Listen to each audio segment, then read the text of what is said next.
नमस्कार बंधुओं, उत्कर्ष परिवार में आप सभी का बहुत बहुत स्वागत अभिनंदन है। मैं सहदेव चौधरी आप सभी को नमस्कार करता हूं। प्यारे भाई बहनों, आपको अच्छे से पता होना चाहिए कि आपके टॉपिक है एक संज्ञा, जो विकारी शब्दों के अंतर्गत आता है। विकारी शब्द क्या होते हैं, ये बातें आपको अच्छे से पता होंगी। किसे कहते हैं विकारी, क्या होता है विकारी, बहुत अच्छे से और ध्यान से समझना। विकारी, विकारी का अर्थ क्या होता है, किसे कहते हैं विकारी। तो सबसे पहले तो देखो, विकारी समझने से पहले विकार को समझो। विकार धन ई, जो किसी परिवर्तन से पैदा होते हैं, अर्थात वे शब्द जिनमें क्या हो जाए, विकार हो जाए। विकार का मतलब क्या होता है, परिवर्तन होता है, अर्थात जिनका रूप लिंग, वचन, कारक और काल के अनुसार परिवर्तित हो जाता है, उनको क्या कहते हैं, विकारी कहते हैं। विकारी कहते हैं तो अच्छे से पता होना चाहिए, जो किसी परिवर्तन से पैदा हुए हैं, अर्थात जिनमें परिवर्तन करे, लिंग के अनुसार, वचन के अनुसार, कारक के अनुसार, काल के अनुसार और हो जाए, वो विकारी कहलाते। क्या आते हैं विकारी में, समझना। विकारी में क्या क्या आते हैं, तो विकारी में ध्यान से समझना। संज्ञा, सर्वनाम, विशेषण और क्रिया, ये किसके अंतर्गत आते हैं, विकारी के अंतर्गत आते हैं। कोई संज्ञा हो, सर्वनाम हो, विशेषण हो या क्रिया हो, ये सब किसके अंतर्गत आते हैं, विकारी के। क्यों? क्योंकि इनका रूप आप लिंग के, वचन के, कारक के और काल के अनुसार परिवर्तित कर लेते हो। इस वजह से इनको क्या कह देते हैं, विकारी। अविकारी वे होते हैं जिनका रूप लिंग, वचन, कारक या काल के अनुसार परिवर्तित नहीं होता है। अब विकारी का सबसे पहला जो हमारा प्रकरण होगा वो क्या होगा, संज्ञा होगा। क्या होगा, संज्ञा होगा। अब संज्ञा किसको कहते हैं, ये बात भी आपको बड़े ध्यान से समझनी है। क्या अर्थ होता है संज्ञा का, किसे कहते हैं, तो देखिए संज्ञा का मतलब होता है सम धन ज्ञा। जब इसका हम विच्छेद करेंगे, इसके हम टुकड़े करेंगे, तो क्या होगा, सम धन ज्ञा होगा। सम्मान्य क्या होता है, समान। सम्मान्य क्या होता है, समान। ज्ञामान्य होता है जानना। सम्मान्य होता है समान, ज्ञामान्य क्या होता है, जानना। जिसे क्या करें, समान जान ले। समान कैसे जान ले, अब ऐसी कोई भी चीज जिसे हमारी आंखें देख सकती हो, या तो हम उसे देख सके, अगर देख नहीं पा रहे तो उसको महसूस कर सके। जिसको देख सकते हैं वो दृश्य होती है, जिसे देख नहीं सकते लेकिन महसूस कर सकते हैं वो अदृश्य होती है। तो दृश्य या अदृश्य कोई भी चीज, उसका कोई ना कोई नाम होगा। अब उसका कोई ना कोई नाम होगा तो जाहिर सी बात है उसमें कोई ना कोई संज्ञा भी होगी। तो ये ध्यान रखना है, संज्ञा को हम देख सकते हैं और देख नहीं सकते तो उसको महसूस कर सकते हैं। तो संज्ञा मतलब समान जानना। ऐसी कोई भी चीज, उसको हम देख सकते हैं, महसूस कर सकते हैं, उसको अपने समान जानेंगे, उसको संज्ञा के समान जाना जाता है। तो संज्ञा का अर्थ नाम भी होता है, क्योंकि उसका कोई ना कोई नाम होगा। जब हम उसको जानते हैं, उसका अर्थ पता है, तो उसका कोई ना कोई नाम भी अवश्य दिया होगा। अब नाम है तो उसमें संज्ञा भी अवश्य होगी। तो कह सकते हैं इसके लिए कि किसी व्यक्ति,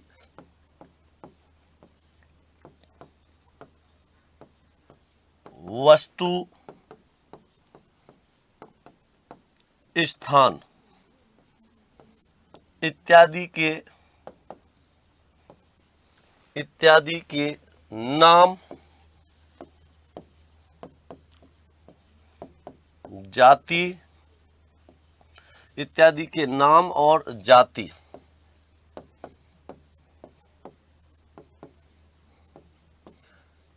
के साथ साथ, इत्यादि के नाम और जाति के साथ साथ किसी भाव का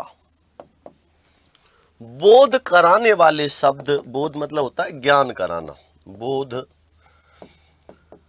कराने वाले शब्द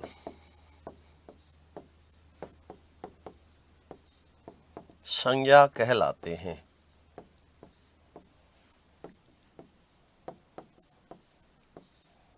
संज्ञा कहलाते हैं।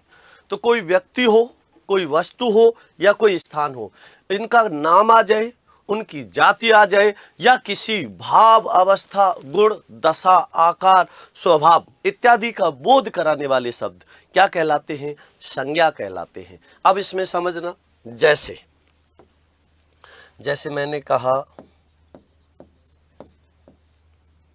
जैसे मोहन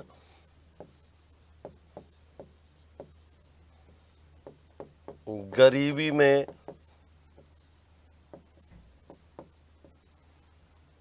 जीवन यापन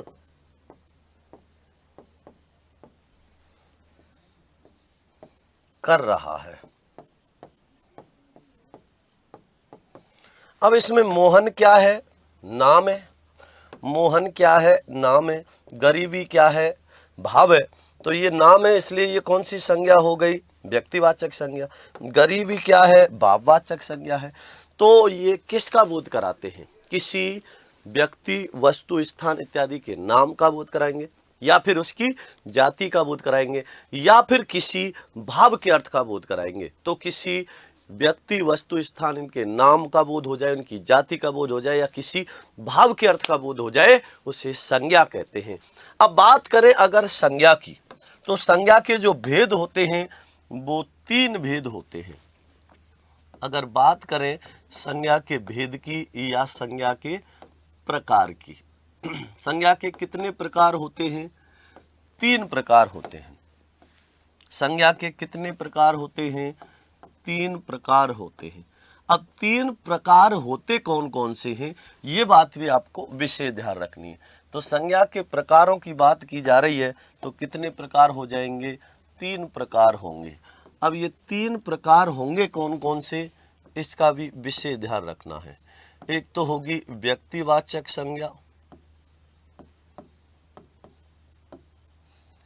व्यक्तिवाचक संज्ञा। दूसरी कौन सी होगी? जातिवाचक संज्ञा। और तीसरी जो संज्ञा होगी वो कौन सी होगी? भाववाचक संज्ञा। तो व्यक्तिवाचक, जातिवाचक और भाववाचक, ये संज्ञा के कितने प्रकार हो गए? 3 प्रकार हो गए। अब इनमें जो हम सबसे पहले चर्चा करेंगे वो किसकी करेंगे? व्यक्तिवाचक संज्ञा की। व्यक्तिवाचक संज्ञा क्या होती है, किसे कहते हैं? व्यक्तिवाचक संज्ञा। अच्छे से समझना, ध्यान देना, बहुत ही सरल और आसान है, कुछ भी नहीं है इनमें। आप 6ठी क्लास से ही इनको पढ़ते आ रहे हो, तो आपको कोई समस्या ही नहीं आनी चाहिए। जिस चीज़ को आप 6वीं क्लास से ही पढ़ रहे हो, अब तक पढ़ते आए हो, तो उसमें समस्या आना असंभव है। तो बात करेंगे सबसे पहले व्यक्तिवाचक संज्ञा की। क्या होती है व्यक्तिवाचक संज्ञा? देखो, व्यक्तिवाचक संज्ञा जो होती है, किसी व्यक्ति, वस्तु, स्थान इत्यादि के नाम का बोध कराती है। अब व्यक्ति आ गया तो जाहिर सी बात है एक का बोध हो रहा है। अगर कोई जाति आ गई तो समूह का बोध हो रहा है, और भाव आ गया तो वह उसकी किसका बोध होगा? भाव का बोध होगा। तो व्यक्तिवाचक संज्ञा की मैं थोड़ा सा समझा देता हूं परिभाषा, फिर इसको और विस्तार से समझेंगे। तो किसी व्यक्ति,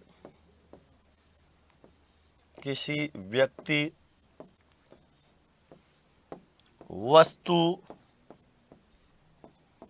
स्थान, किसी व्यक्ति, वस्तु और स्थान, अंतिम विराम चिन्ह के स्थान पर और शब्द का प्रयोग किया जाता है।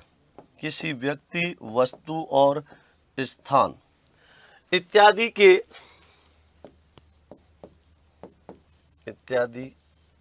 के नाम का बोध कराने वाले शब्द, इत्यादि के नाम का बोध कराने वाले शब्द व्यक्तिवाचक संज्ञा कहलाते हैं। व्यक्तिवाचक संज्ञा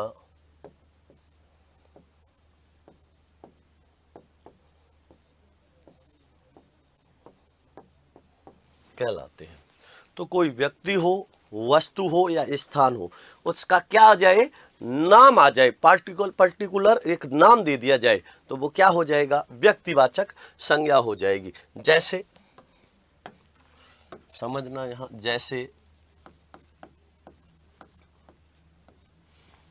व्यक्तियों के नाम, जैसे व्यक्तियों के नाम। अब व्यक्तियों के नाम में मैंने यहां पर लिख दिया अजय, विजय, राधा, सीमा इत्यादि। तो ये व्यक्ति विशेष के क्या दे दिए हैं, नाम दे दिए हैं। तो नाम आ गया तो जाहिर सी बात है इनमें कौन सी संज्ञा होगी, व्यक्तिवाचक संज्ञा होगी, व्यक्तियों के नाम। इसके बाद बात करें वस्तुओं के नाम।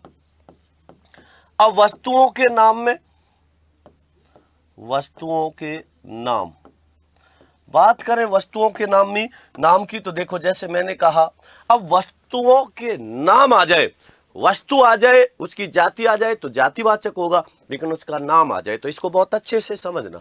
जैसे मैंने यहां पर लिखा उषा पंखा, LG TV,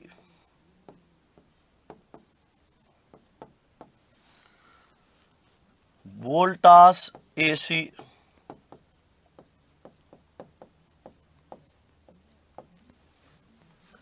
Voltas AC, Khaitan cooler,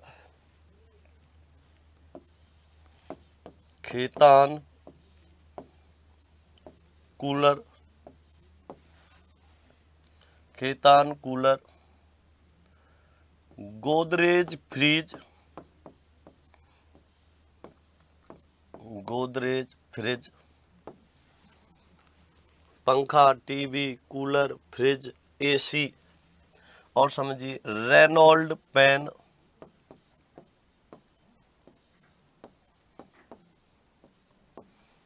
Reynold pen, Cello कुर्सी, सेलो कुर्सी, और समझिए इसमें सेलो कुर्सी,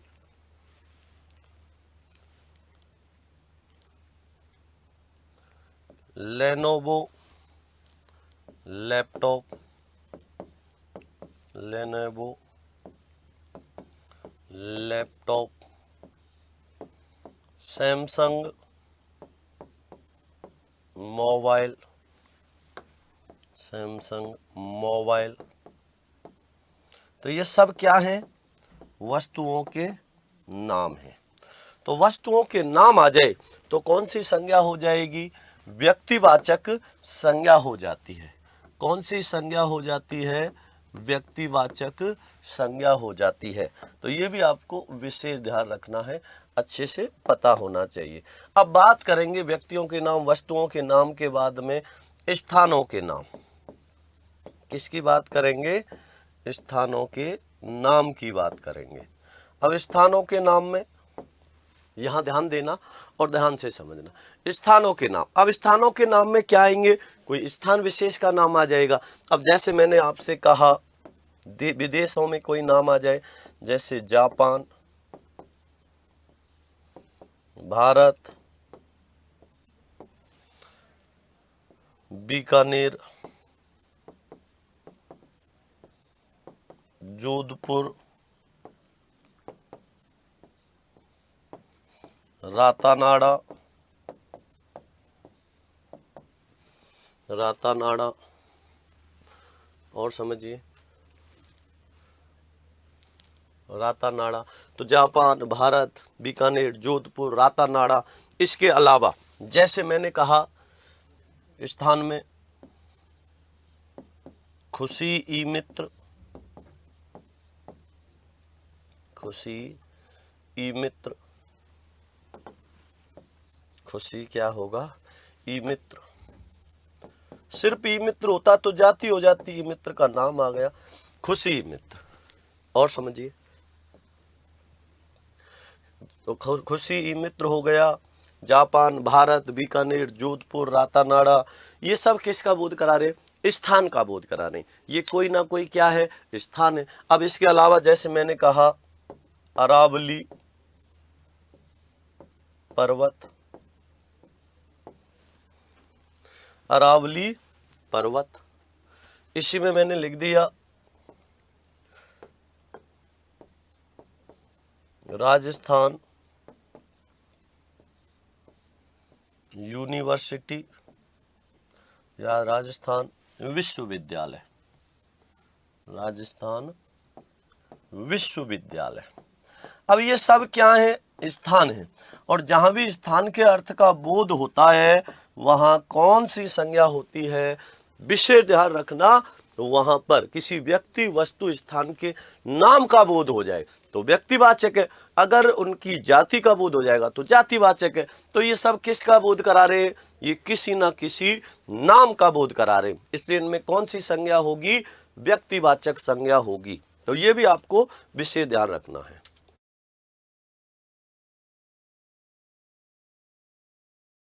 ध्यान रखना, तो यहां पर क्या है? ये व्यक्तियों या वस्तुओं के नाम आ रहे हैं। जहां नाम का बोध होगा वो व्यक्तिवाचक संज्ञा होगी। तो ये अच्छे से समझना।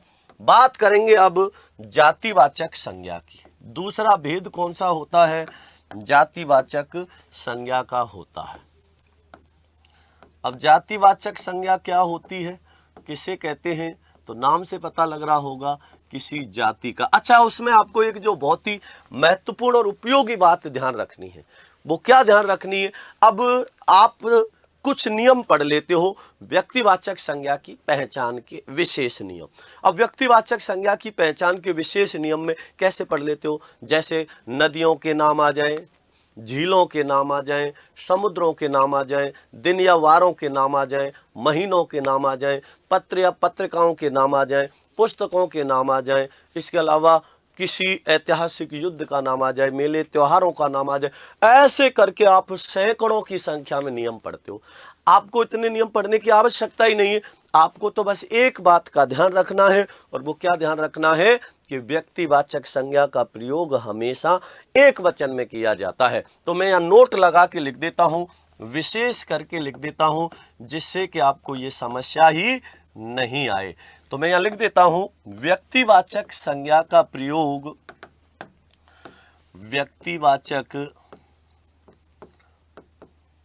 ये ध्यान रख लो, आपको आवश्यकता ही नहीं पड़ेगी किसी चीज को रटने की। व्यक्तिवाचक संज्ञा का प्रयोग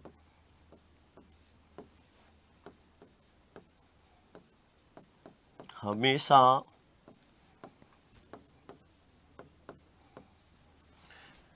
एक वचन में किया जाता है। व्यक्तिवाचक संज्ञा का प्रयोग हमेशा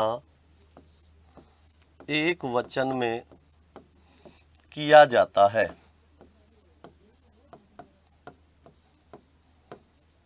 अर्थात ऐसे एक वचन में किया जाता है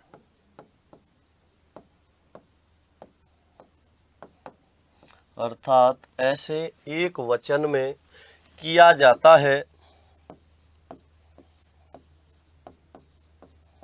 अर्थात ऐसे एक वचन में किया जाता है जिसका बहुवचन न बन सके, जिसका बहुवचन न बनाया जा सके, जिसका बहुवचन न बनाया जा सके। तो ये बात आप अच्छे से ध्यान रख सकते हो। अब आपके कोई भी ऐसा शब्द आ रहा हो जो किस में हो, ऐसे एक वचन में जिसका बहुवचन नहीं बन सके, वो कौन सी संज्ञा होगी? व्यक्तिवाचक संज्ञा होगी। अब आप कोई भी उदाहरण देख लो, जितने भी आपने उदाहरण लिखे हैं, अजय, विजय, राधा, सीमा, ऊषा, टीवी में एलजी, वोल्टास, इसमें खेतान, गोदरेज, रेनॉल्ड, इसके अलावा लेनोवो, सैमसंग, इसके अलावा जापान, भारत, बीकानेर, जोधपुर, रातानाडा, खुशी, अरावली, राजस्थान, इनमें से किसी का भी बहुवचन बन सकता है क्या? नहीं बन सकता। नहीं बन सकता, तो जाहिर सी बात है इनमें कौन सी संज्ञा होगी, व्यक्तिवाचक संज्ञा होगी। तो ये बात आपको विशेष ध्यान रखनी है, ये नोट जो लगाया है विशेष ध्यान रखना है। अब बात करेंगे इसके बाद में जातिवाचक संज्ञा की। और जातिवाचक संज्ञा क्या होती है, किसे कहते हैं जातिवाचक संज्ञा, इसका भी आपको विशेष ध्यान रखना है।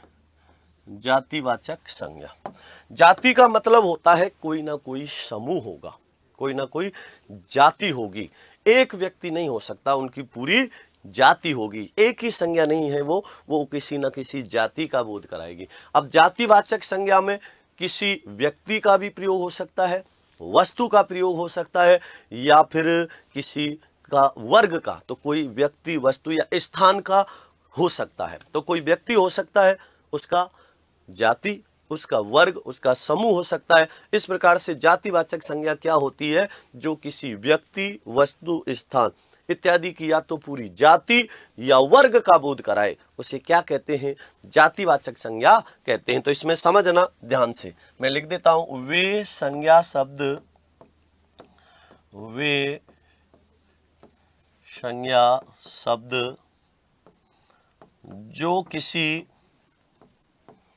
वे संज्ञा शब्द जो किसी व्यक्ति, वस्तु, स्थान इत्यादि की, वे संज्ञा शब्द जो किसी व्यक्ति, वस्तु, स्थान इत्यादि की पूरी जाति या वर्ग का बोध कराते हैं, वर्ग का बोध कराते हैं,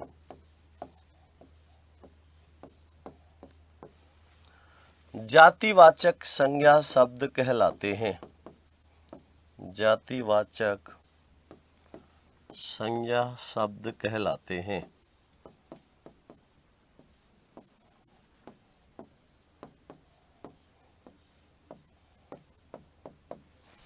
वे संज्ञा शब्द जो किसी व्यक्ति, वस्तु, स्थान इत्यादि की या तो पूरी जाति आ रही हो या उसका वर्ग हो, इनका बोध कराते हैं, तो जातिवाचक संज्ञा शब्द कहलाते हैं। जैसे अब इसमें आप व्यक्ति के स्थान पर आप क्या लिख सकते हो, प्राणी लिख सकते हो, जिससे कि आपको ये कंफ्यूजन ही ना रहे। तो मैं यहाँ व्यक्ति के स्थान पर क्या लिख देता हूँ, प्राणी लिख देता हूँ। अब उसमें सजीव प्राणी आएंगे, ठीक है ना, तो यहाँ पर प्राणी शब्द ज्यादा अच्छा रहेगा।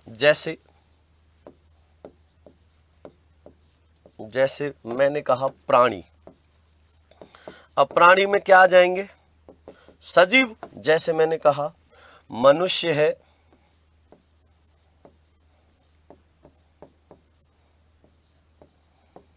स्त्री है,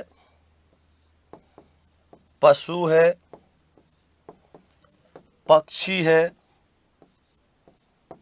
पुरुष है,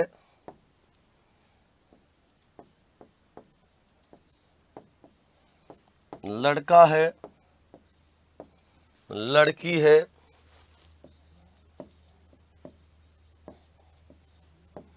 गाय है, भैंस है, तोता है, कबूतर है। अब ये नाम नहीं है, ये अभी ये जाति है। अगर तोता का नाम आ जाता हीरामन तोता, तब वो व्यक्तिवाचक होता। यहाँ पर नाम नहीं, पूरी जाति का बोध हो रहा है। तो मनुष्य, स्त्री, पशु, पक्षी, पुरुष, लड़का, लड़की, गाय, भैंस, तोता, कबूतर, ठीक है ना। इसी प्रकार मैंने कहा कुत्ता,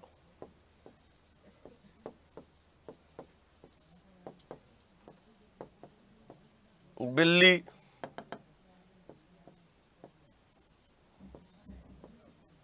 इत्यादि। तो इनका भी आपको विशेष ध्यान रखना है। तो जो किसी व्यक्ति, वस्तु, स्थान, व्यक्ति मतलब प्राणी, तो किसी प्राणी, वस्तु, स्थान पूरी की पूरी जाति या वर्ग का बोध कराए। तो अब नहीं, हमने किसके बात करी है, प्राणी की। अब इसके बाद में इस वस्तुओं की बात करें, तो प्राणी के बाद में मैंने लिखा वस्तु। अब वस्तु में क्या क्या आएंगे, आप समझना इसको ध्यान से। वस्तु, अब वस्तु में जैसे मैंने कहा, अब वस्तु में कोई भी ले लो, जैसे मैंने यहां पर कह दिया, जैसे पंखा है, टीवी है, पंखा है, टीवी है, कूलर है, फ्रिज है, एसी है, टेप रिकॉर्डर है, टेप रिकॉर्डर है, मेज है, कुर्सी है, पुस्तक है, समाचार पत्र है,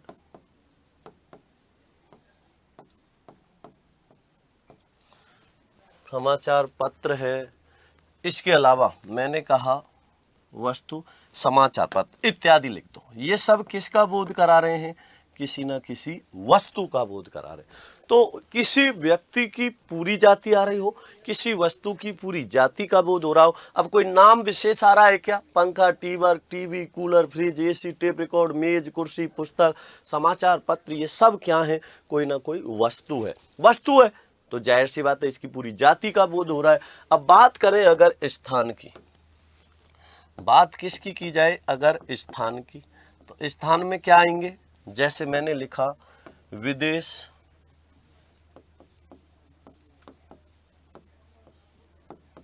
देश, राज्य, जिला, तहसील, गांव, ई मित्र, ई मित्र। इसके अलावा अब देखो इसमें जैसे नदी, अब नदी क्या है, कहाँ जा रहे हो, नदी में घूमने, नदी के पास घूमने जा रहे हो, तो ये भी किस में आता है, स्थान में ही आएगा। इसे किस में रखा जाएगा, स्थान में। जैसे पर्वत या पहाड़, तो ये स्थान में आते हैं, ठीक है ना। हम नदी के पास घूमने जा रहे हैं, हम पहाड़ पर घूमने जा रहे हैं, तो ये सब किसका बोध करा रहे हैं, स्थान का बोध कराते हैं, ठीक है ना। तो ये आपको विषय ध्यान रखना है। तो नदी है, पहाड़ है इत्यादि, ये सब किसका बोध करा रहे हैं, जाति का बोध करा रहे हैं, इसलिए जातिवाचक संज्ञा है। अब इसमें आपको जो विशेष ध्यान रखना है, मैं जो नोट लगवा रहा हूं इसका विशेष ध्यान रखना बहुत ही महत्वपूर्ण बात है। अब जातिवाचक संज्ञा, जातिवाचक जो संज्ञा होती है, इसका प्रयोग हमेशा किस में किया जाता है, बहुवचन में, अर्थात ऐसे बहुवचन में किया जाएगा, अर्थात ऐसे एक वचन में किया जाएगा जिसका बहुवचन बनाया जा सके। तो या तो जातिवाचक संज्ञा हमेशा बहुवचन में प्रयोग होगी, अर्थात ऐसे एक वचन में पैदा होगी, ऐसे एक वचन में प्रयोग होगी जिसका बहुवचन बनाया जा सके। अब जैसे आपने लिखा, अब इन सब के बहुवचन बना सकते हो, जैसे पंखा, पंखे, टीवियां, कूलरों, फ्रिजों, एसियों, टेप रिकॉर्डों, मेजों, कुर्सियों, पुस्तकों, समाचार पत्रों, सबका बन सकता है, नहीं बन सकता। विदेशों, देशों, राज्यों, जिलों, तहसीलों, गांवों, मित्रों, नदियों, पहाड़ों, इन सब का क्या बन सकता है, बहुवचन बन सकता है। तो यहाँ लिख सकते हैं व्यक्तिवाचक के बाद दूसरा है जातिवाचक, और जातिवाचक संज्ञा का प्रयोग, जातिवाचक संज्ञा का प्रयोग हमेशा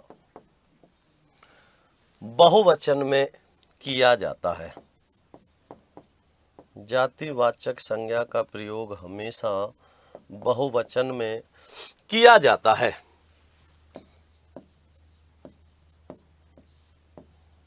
किया जाता है, अर्थात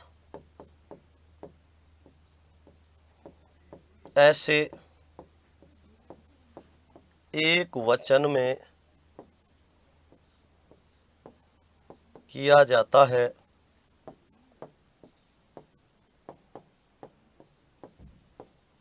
जिसका बहुवचन बनाया जा सके, जिसका बहुवचन बनाया जा सके। जातिवाचक संज्ञा का प्रयोग हमेशा किस में किया जाता है? जातिवाचक संज्ञा का प्रयोग हमेशा किस में करते हैं? बहुवचन में, अर्थात ऐसे एक वचन में किया जाता है जिसका बहुवचन बनाया जा सके। तो जातिवाचक संज्ञा तो बहुवचन में आएगी, अर्थात ऐसे एक वचन में आएगी जिसको आप बहुवचन में परिवर्तित कर सको। तो ये कौन सी संज्ञा होती है? जातिवाचक संज्ञा होती है। अब बात करेंगे जातिवाचक संज्ञा के दो भेदों की। जातिवाचक संज्ञा के कितने भेद होते हैं? दो भेद होते हैं। जातिवाचक संज्ञा के दो भेद, और दो भेद कौन कौन से होते हैं ये आपको ध्यान रखना है। जातिवाचक संज्ञा के दो भेद कर दिए जाते हैं। एक तो कौन सा होता है? द्रव्यवाची जातिवाचक संज्ञा, और दूसरा कौन सा होता है? समुदाय या समूहवाची, समुदाय या समूहवाची जातिवाचक संज्ञा। तो जातिवाचक संज्ञा के कितने भेद हो गए? दो भेद। एक तो कौन सा? द्रव्यवाची, और दूसरा कौन सा होता है? समुदाय या समूहवाची जातिवाचक संज्ञा। अब इनको अच्छे से समझना। देखो, जो द्रव्यवाची होगी इसमें आएंगे द्रव्य पदार्थ। द्रव्य पदार्थ कौन से? जैसे सोना है, चांदी है, तांबा है, पीतल है, लोहा है, ये इसमें दूध है, दही है, पानी है, छाछ है, लस्सी है, ये सब किस में आ जाते हैं? द्रव्य पदार्थों में।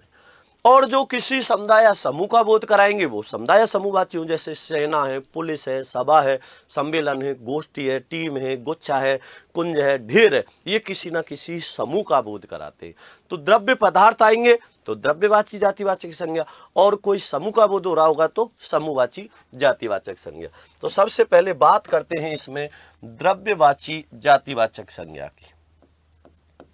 सबसे पहले हम चर्चा किसकी करेंगे? द्रव्यवाची जातिवाचक संज्ञा। अब द्रव्यवाची जातिवाचक संज्ञा कौन सी होगी? वे संज्ञा शब्द, वे संज्ञा शब्द जो किसी द्रव्य पदार्थ की, वे संज्ञा शब्द जो किसी द्रव्य पदार्थ की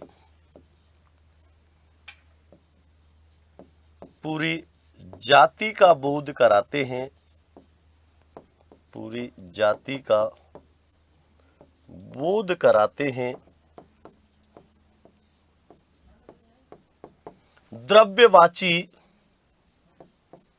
द्रव्यवाची जातिवाचक संज्ञा कहलाते हैं,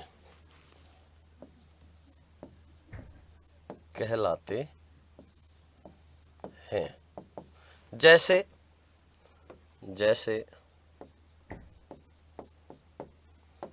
जैसे समझना, मैंने लिखा यहां जैसे सोना है, चांदी है, लोहा है, तांबा है,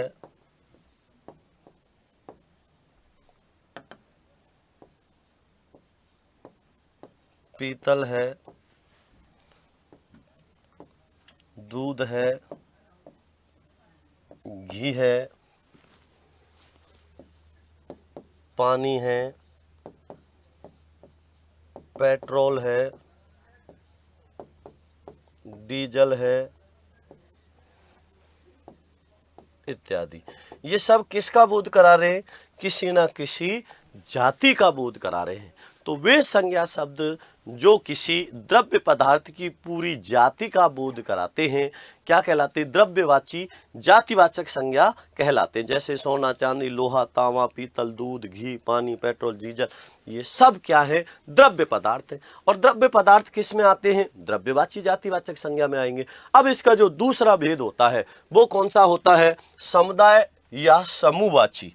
दूसरे अगर भेद की बात करें तो दूसरा भेद कौन सा होता है? समुदाय या समूहवाची। समुदाय या समूहवाची जातिवाचक संज्ञा। समुदाय या समूहवाची जातिवाचक संज्ञा। अब समुदाय या समूहवाची जातिवाचक संज्ञा क्या होगी? जो किसी समुदाय या समूह का बोध कराते। अब समुदाय या समूह किसका हो सकता है? किसी व्यक्ति का हो सकता है, वस्तु का हो सकता है, किसी वस्तु व्यक्ति का कर सकते हैं। अब इसमें ध्यान से समझो। जैसे मैं लिख देता हूं पहले, जैसे वे संज्ञा शब्द, वे संज्ञा शब्द जो किसी, वे संज्ञा शब्द जो किसी समुदाय या समूह का बोध कराते हैं। वे संज्ञा शब्द जो किसी समुदाय या समूह का बोध कराते हैं। समुदाय या समूहवाची,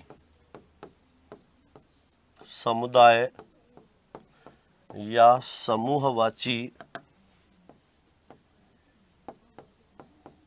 समुदाय या समूहवाची जातिवाचक संज्ञा शब्द कहलाते हैं। समुदाय या समूहवाची जातिवाचक संज्ञा शब्द कहलाते हैं। संज्ञा शब्द कहलाते हैं। अब इसमें क्या आएंगे? जैसे मैंने लिखा यहां जैसे। अब इसमें कोई ना कोई समुदाय या समूह का बोध होगा। जैसे सोना, सॉरी क्षमा चाहूंगा, सोना तो किस में चला जाएगा? द्रव्य पदार्थ में। सभा, सेना, सभा, सेना, सम्मेलन, गिरोह, जत्था, गोष्ठी, टीम, दल, वृंद, जन, गण, लोग,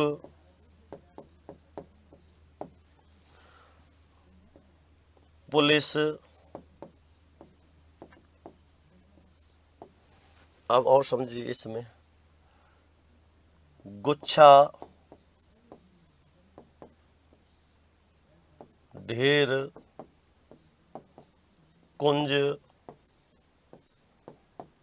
टोली, कुंज, टोली, आगार, आगार कहते हैं डिपो को, इत्यादि। ये किसी ना किसी किसका बोध कराते हैं?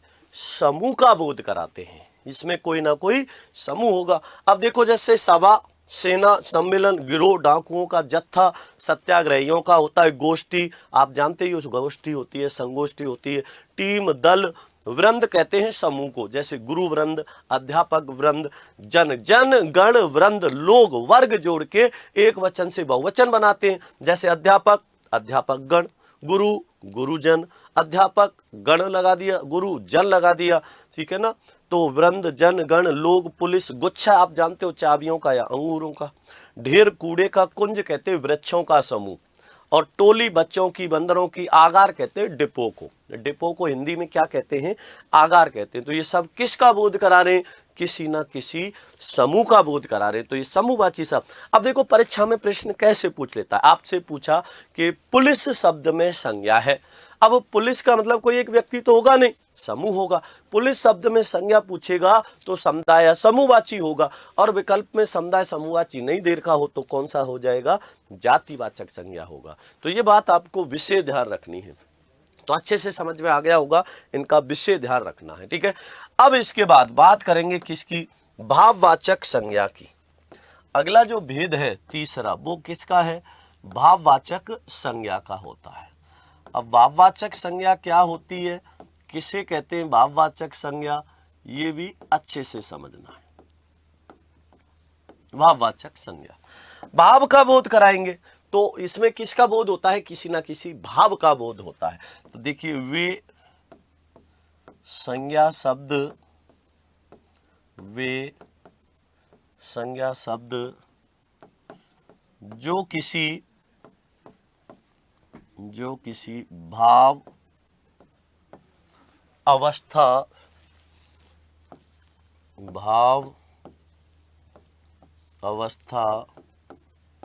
गुण,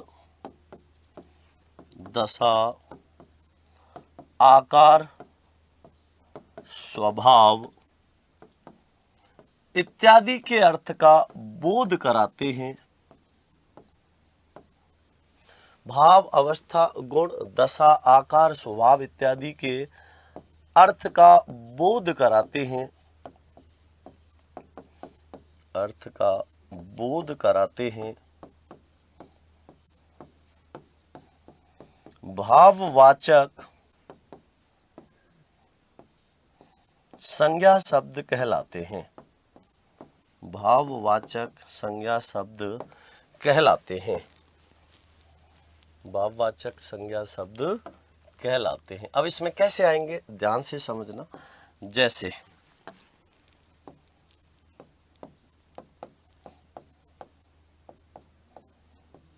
कहलाते हैं, जैसे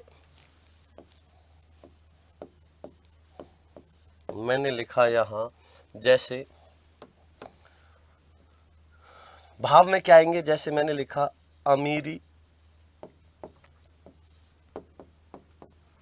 गरीबी, सुख,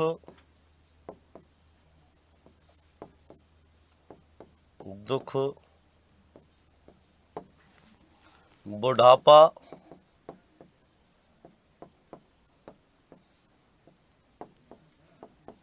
बचपन, जवानी,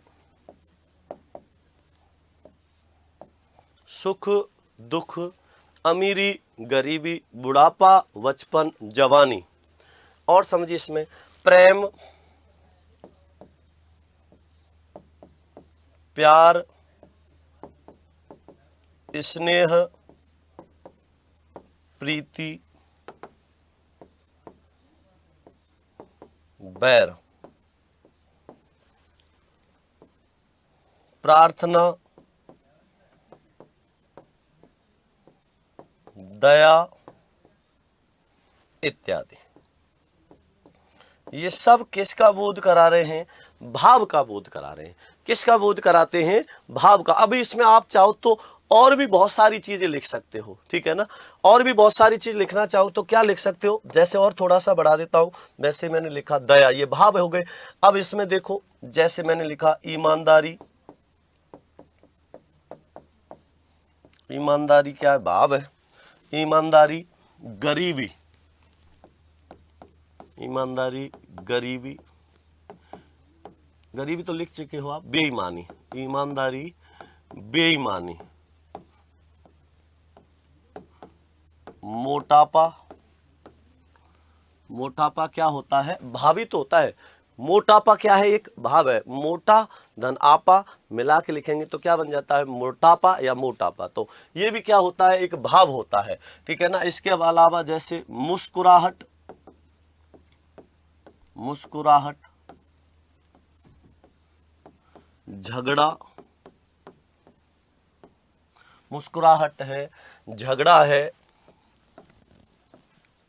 थकावट है, ये सब क्या है, भाव हैं। किसी ना किसी भाव का बोध करा रहे, इनको क्या कहेंगे, भाववाचक संज्ञा शब्द कहेंगे। अब इसमें जो विशेष महत्वपूर्ण बात है वो क्या होती है, इसका आपको थोड़ा सा ध्यान रखना है, ये आपको अच्छे से पता होना चाहिए। तो मैं विशेष को लिख देता हूं कि भाववाचक संज्ञा का प्रयोग,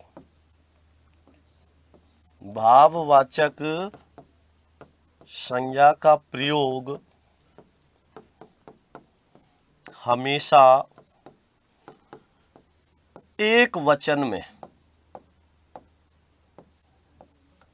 भाववाचक संज्ञा का प्रयोग हमेशा एक वचन में किया जाता है। भाववाचक संज्ञा का प्रयोग हमेशा एक वचन में किया जाता है। भाववाचक संज्ञा भी हमेशा एक वचन में आएगी। जैसे ही इसको बहुवचन में प्रयोग कर देंगे तो ये किसका रूप धारण कर लेगी, जातिवाचक संज्ञा का रूप धारण कर लेती है। तो इसका ध्यान रखना और इसको अच्छे से समझना। तो ये बात हो गई किसकी, तीनों संज्ञाओं के भेदों की, व्यक्तिवाचक संज्ञा, जातिवाचक संज्ञा, भाववाचक संज्ञा। अब देखो ये चीज तो आप कब से पढ़ते आ रहे हो, छठी क्लास से, बचपन से ही बहुत पढ़ा है। तो इनमें ऐसे प्रश्न तो नहीं पूछेगा आपसे कि पेन शब्द में कौन सी संज्ञा है, कूलर में कौन सी संज्ञा है, फ्रिज में कौन सी संज्ञा है, एसी में या फिर किसी स्थान के नाम में, ऐसा तो नहीं पूछेगा। प्रश्न बहुत ही अलग और हटके पूछा जाता है। तो वो जो प्रश्न बहुत ज्यादा परीक्षा में पूछे जाते हैं, कैसे पूछे जाते हैं, ये आपको बहुत ध्यान से और पूर्ण मनोयोग से समझने पड़ेंगे। संज्ञा की पहचान के विशेष नियम, संज्ञा की पहचान के विशेष नियम। अब संज्ञा की पहचान के विशेष जो नियम होते हैं वो क्या होते हैं, ये आपको विशेष ध्यान रखना है, इसको अच्छे से समझना है। तो देखो संज्ञा की पहचान के विशेष नियमों की बात करें तो सबसे पहला नियम, संज्ञा की पहचान के विशेष नियम, और जिसमें पहला नियम होता है, अच्छे से समझना क्या होता है, ध्यान देना। संज्ञा की पहचान के विशेष नियम में पहला नियम है कि व्यक्तिवाचक संज्ञा का कोई शब्द, व्यक्तिवाचक संज्ञा का कोई शब्द, व्यक्तिवाचक संज्ञा का कोई शब्द जब अपने साथ, व्यक्तिवाचक संज्ञा का कोई शब्द जब अपने साथ अन्य नाम का बोध कराए, अन्य नाम का बोध कराए, तो उस अन्य नाम में, तो उस अन्य नाम में, उस अन्य नाम में जातिवाचक संज्ञा होती है।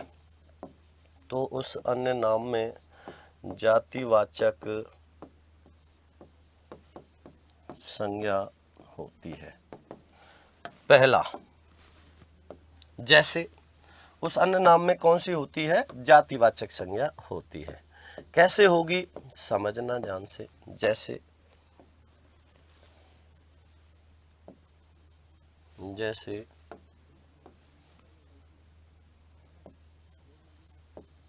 निहारिका हमारे घर की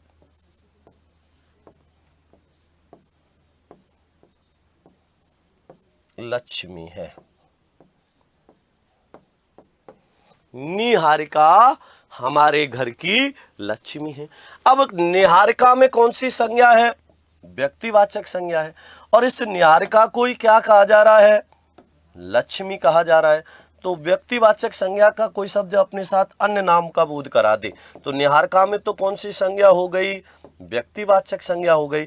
अब एक ही व्यक्ति है तब तो व्यक्तिवाचक है, और एक से दो होते ही क्या हो जाता है, जाति हो जाता है। तो एक नाम है व्यक्तिवाचक है, दूसरा नाम हो गया उसका तो जाति हो गई। अब निहारिका, निहारिका है, एक वचन है, एक ही है।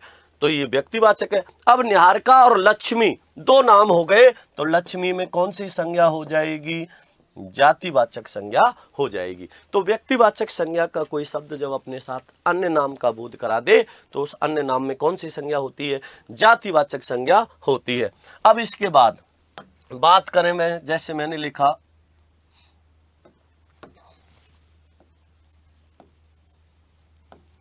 प्रभुदेवा को भारत का माइकल जैक्सन कहा जाता है। प्रभुदेवा को भारत का माइकल जैक्सन कहा जाता है। अब प्रभुदेवा है, लेकिन उसका दूसरा नाम क्या आ गया? माइकल जैक्सन आ गया। तो प्रभुदेवा में तो कौन सी संज्ञा होगी? व्यक्तिवाचक संज्ञा होगी। और प्रभुदेवा को ही क्या कह दिया है? माइकल जैक्सन कह दिया है। तो इसमें कौन सी संज्ञा हो गई? जातिवाचक संज्ञा हो गई। तो व्यक्तिवाचक संज्ञा का कोई शब्द जब अपने साथ अन्य नाम का बोध करा दे तो उस अन्य नाम में जातिवाचक संज्ञा होती है। इसी प्रकार एक बहुत ही महत्वपूर्ण उदाहरण है कालिदास को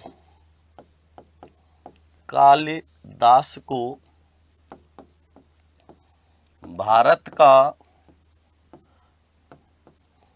शेक्सपियर कहा जाता है।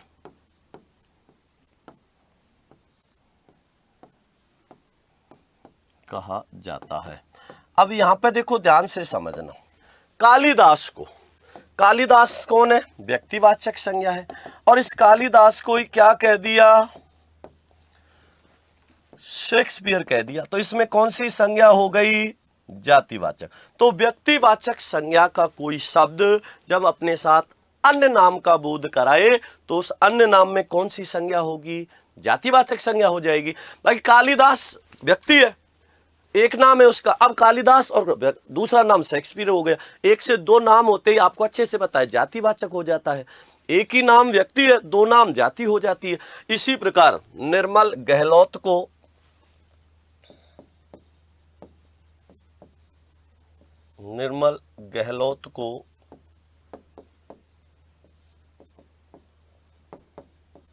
मारवाड़ का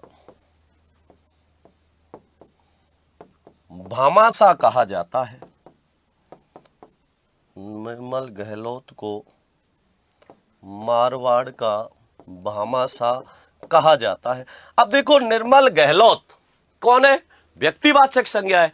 और निर्मल गहलोत जी को क्या कह दिया? भामाशाह कह दिया।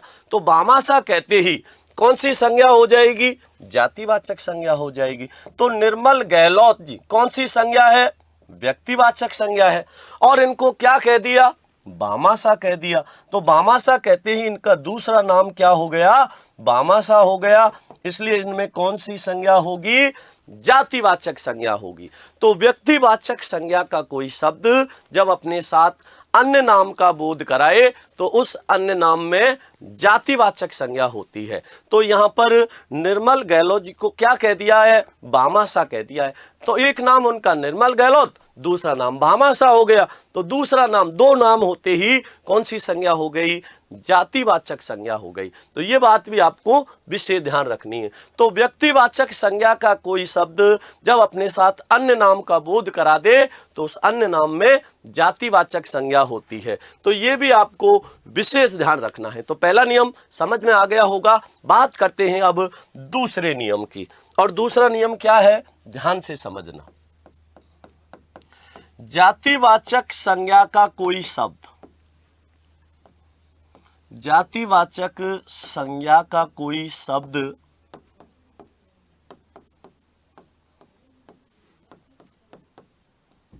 जातिवाचक संज्ञा का कोई शब्द जब किसी जातिवाचक संज्ञा का कोई शब्द जब किसी व्यक्ति विशेष के अर्थ में रूढ़ हो जाए, व्यक्ति विशेष के अर्थ में रूढ़ हो जाए तो वहां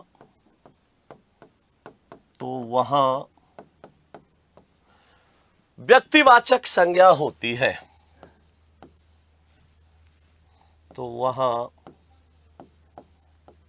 व्यक्तिवाचक संज्ञा होती है।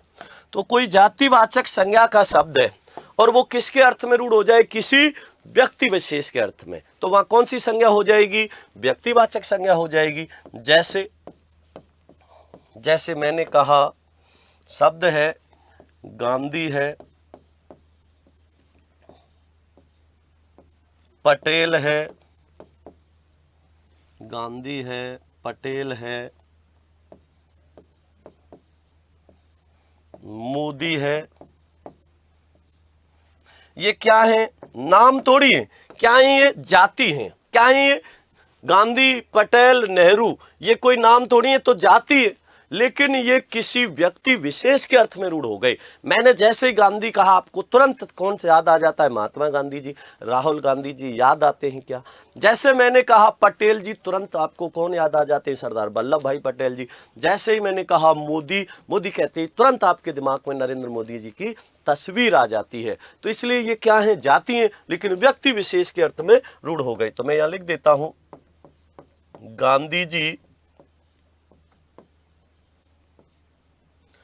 गांधी जी सत्य और अहिंसा के पुजारी थे। तो ये क्या है, गांधी जी क्या है, यहां पर जाति है, लेकिन रूढ़ किसके हो गया, व्यक्ति विशेष के। इसलिए यहां कौन सी संज्ञा होगी, व्यक्तिवाचक संज्ञा होगी। पटेल जी ने देश को एकता के सूत्र में बांधा। तो यहां पटेल में कौन सी संज्ञा है, जातिवाचक, लेकिन रूढ़ किसके लिए हो गया, सरदार वल्लभ भाई पटेल जी के लिए। तो जाहिर सी बात है, अब यहां कौन सी संज्ञा हो गई, व्यक्तिवाचक संज्ञा हो गई। इसी प्रकार मोदी जी एक महान व्यक्तित्व हैं। मोदी जी एक महान व्यक्तित्व हैं। अब यहां मोदी जी किसके लिए प्रयोग हो रहा है, नरेंद्र मोदी जी के लिए प्रयोग हो रहा है। तो जाहिर सी बात है, मोदी जाति है, लेकिन नरेंद्र मोदी जी के अर्थ में रूढ़ होने के कारण यहां कौन सी संज्ञा हो गई, व्यक्तिवाचक संज्ञा हो गई। तो ध्यान क्या रखना है कि जातिवाचक संज्ञा का कोई शब्द जब किसी व्यक्ति विशेष के अर्थ में रूढ़ हो जाए तो वहां व्यक्तिवाचक संज्ञा होती है। अब बात करते हैं इसके बाद में इसके अंतिम और तीसरे विशेष नियम की। और तीसरा नियम है भाववाचक संज्ञा, भाववाचक संज्ञा और विशेषण। भाववाचक संज्ञा और विशेषण का प्रयोग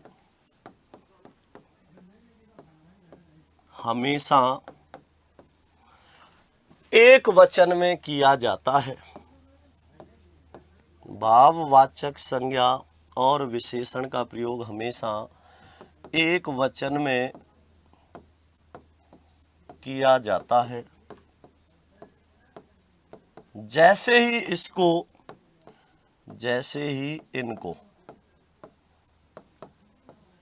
बहुवचन में प्रयोग करते हैं, जैसे ही इनको बहुवचन में प्रयोग करते हैं,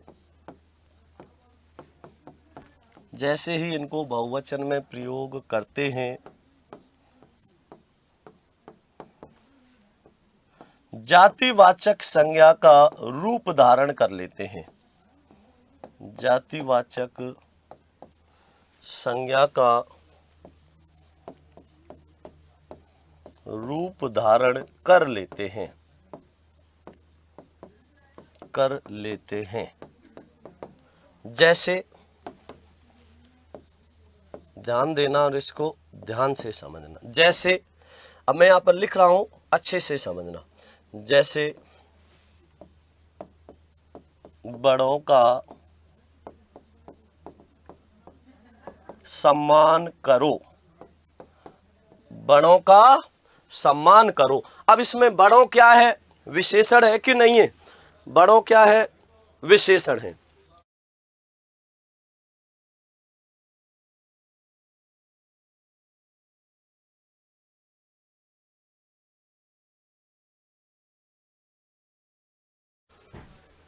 बड़ों का सम्मान करो। अब बड़ों क्या है, विशेषण है। बड़ों का सम्मान करो, तो इसका भी आपको विशेष ध्यान रखना है। तो बड़ा क्या है, यहां पर विशेषण है कि नहीं है?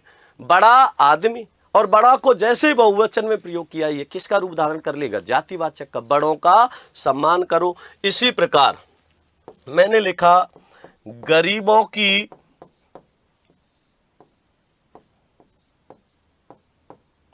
मदद करो।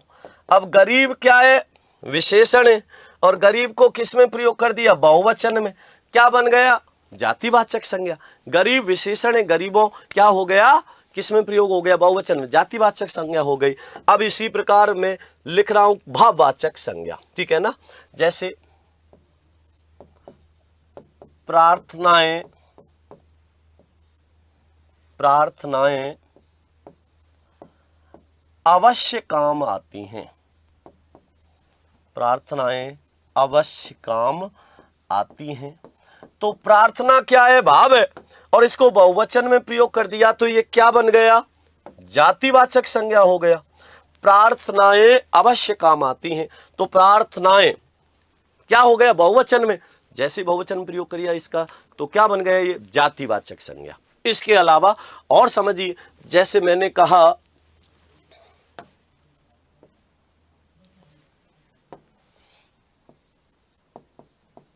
दुखों से मत डरो, दुखों से मत डरो। अब दुख क्या होता है, भाव होता है, और जैसे ही इसको मैंने बहुवचन में प्रयोग किया, दुखों, ये किसका रूप धारण कर लिया, जातिवाचक संज्ञा का। तो ये बात आपको विशेष ध्यान रखनी। इसके अलावा अब तो नजदीकियां भी दूरियां बन गई, वह तो सुखों का आदि हो गया। तो नजदीकियां, दूरियां, ये विशेषण और क्या है, भाववाचक संज्ञा, बहुवचन में प्रयोग होती है। इनने किनका रूप धारण कर लिया, जातिवाचक संज्ञा का। शहर में आजकल चोरियां बहुत हो रही हैं, तो चोरी भाव है और चोरियां क्या है, जातिवाचक संज्ञा होती है। तो इस प्रकार से आपको ध्यान रखना है, ये सब बातें आपको अच्छे से पता होनी चाहिए। तो ये अभी हमने जो बात करी थी, संज्ञा की बात करी थी, संज्ञा के विशेष नियमों की बात करी थी। तो किसी भी भाई बहन को संज्ञा में कोई कंफ्यूजन नहीं रही होगी, अच्छे से समझ में आ गई होगी। तो सभी को बहुत बहुत धन्यवाद। नमस्कार, जय श्री कृष्णा, राधे राधे।